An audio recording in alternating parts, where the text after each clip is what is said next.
دوستو، knowledge spark میں خوش آمدید۔ یوں تو انسانی ہاتھوں سے تعمیر کی ہوئی سینکڑوں عمارتیں اس دنیا میں موجود ہیں۔ اس دنیا میں سینکڑوں ایسے عجوبے موجود ہیں جنہیں انسان نے اپنی کاریگری اور ہنر سے عظیم تاریخی حصہ بنا دیا اور دنیا کو سوچنے پر مجبور کر دیا کہ اس دور میں جب کوئی مشینری بھی نہیں تھی تو کیسے اتنی بڑی بڑی عمارتوں کی تعمیر کی ہوگی۔ دوستو، کیا آپ جانتے ہیں انہی تاریخی عمارتوں میں ایک عجوبہ ایسا بھی ہے جسے دنیا کا سب سے بڑا اسٹرکچر مانا جاتا ہے، جسے بنانے میں لاکھوں لوگوں کی زندگی لگ گئی؟ تو دوستو، ہم بات کر رہے ہیں عظیم دیوار چائنا کے بارے میں، دی گریٹ وال آف چائنا۔ دوستو، چین کے 9 راجیوں سے گزرنے والی اس دیوار کو 6 چینی شاہی خاندانوں نے تقریباً 8 لاکھ انسانوں کی مدد سے 2000 سالوں میں تیار کروایا۔ یہ دیوار اتنی بڑی ہے کہ اس کو پورا دیکھنے کے لیے نہ کوئی ڈرون کام آ سکتا ہے اور نہ ہی کسی پلین سے اس کو پورا دیکھا جا سکتا ہے۔ اس کو پورا دیکھنے کے لیے بس ایک ہی طریقہ ہے، اور وہ ہے زمین سے 500 کلومیٹر دور اسپیس میں گھومنے والی سیٹلائٹ، جہاں سے اس کی فوٹو کیپچر کی جا سکتی ہے۔ 3 دوستوں نے 1984 میں اس پوری دیوار کو پیدل چل کر پار کیا، اور ان کو اس پورے مشن میں 18 مہینے یعنی 540 دن لگ گئے تھے۔ کہیں یہ وال اونچے اونچے پہاڑوں کی چوٹیوں سے گزرتی ہے تو کہیں خوفناک جنگلوں سے، تو کہیں تپتے ریگستان میں بھی اس کو تعمیر کیا گیا ہے۔ آخر اتنی بڑی دیوار کی ضرورت کیا تھی؟ کون تھے وہ لوگ جنہوں نے اس دور میں بھی اتنا مشکل ترین کام کیا؟ ہزاروں سال گزرنے کے بعد بھی یہ دیوار اپنے اندر کون سا راز چھپائے ہوئے ہے؟ دوستو، چین کے نارتھ میں مونگول قوم کا ملک منگولیا واقع ہے۔ منگول خانہ بدوش حملہ اکثر چین اور اس کے قریب کے علاقوں پر حملے اور لوٹ مار کرتے رہتے تھے، جس سے پریشان ہو کے منگ شہنشاہ نے گوبی ڈیزرٹ میں دیوار کی تعمیر کا کام شروع کیا اور اپنی سرحد کو منگولوں سے محفوظ بنایا۔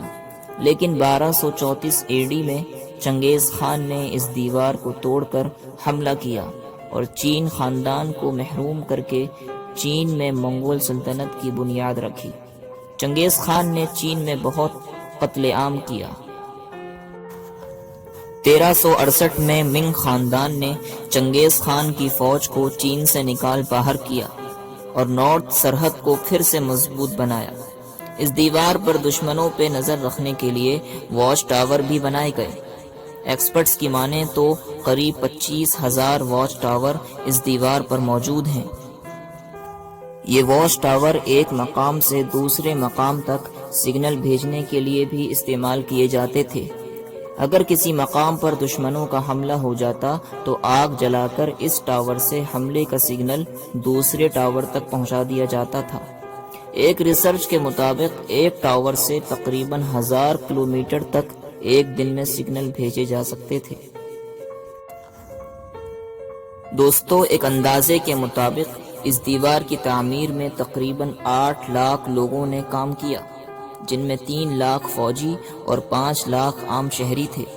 اس عظیم الشان دیوار کے مٹیریل میں ریت، چونا، اینٹیں، لکڑی اور پتھر کا استعمال کیا۔ اس کے علاوہ کچھ جگہوں پر اینٹوں کو جوڑنے کے لیے چاول کا گودا بھی استعمال کیا گیا ہے۔ اس کی تعمیر میں تقریباً 3 ارب 84 کروڑ اینٹیں استعمال ہوئی ہیں۔ دیوار چین کو بنانے کے لیے لاکھوں لوگوں کی خدمت زبردستی بزور طاقت لی گئی تھی۔ ہسٹریوں کے مطابق چینی شہنشاہ نے اپنی رعایا کے ہر تیسرے آدمی کو زبردستی اسے کام پہ لگا دیا تھا۔ ایک اندازے کے مطابق اس دیوار کی تعمیر کے دوران تقریباً 4 لاکھ لوگوں نے اپنی جان گنوائی۔ اس لیے اس دیوار کو the longest grave yard of world یعنی دنیا کا سب سے لمبا قبرستان بھی کہا جاتا ہے۔ دوستو، چین کی دیوار کے متعلق کچھ جھوٹے جملے بھی عام ہیں، جس میں سے سب سے مشہور یہ ہے کہ چین کی دیوار چاند سے بھی نظر آتی ہے، جبکہ اسے ناسا نے سرے سے خارج کیا ہے۔ ناسا کے خلا بازوں نے بتایا کہ اس علاقے کی نشاندہی تو کی جا سکتی ہے، لیکن اتنی اونچائی سے اس دیوار کو دیکھا نہیں جا سکتا۔ اس کے علاوہ ایک مشہور کہاوت یہ بھی ہے، کہا جاتا ہے کہ اس کی بنیاد انسانی ہڈیوں سے تعمیر کی گئی ہے، لیکن اس کی سچائی ابھی تک ثابت نہیں ہوئی ہے۔ 21,828 کلومیٹر لمبی، 50 فٹ اونچی اور 30 فٹ چوڑی اس دیوار کو 2007 میں دنیا کے عجوبوں میں شامل کر لیا گیا۔ دوستو، یہ تھی دی گریٹ وال آف چائنا کے بارے میں دلچسپ باتیں۔ ایسی ہی مزید معلومات کے لیے نالج اسپارک چینل کو سبسکرائب کریں۔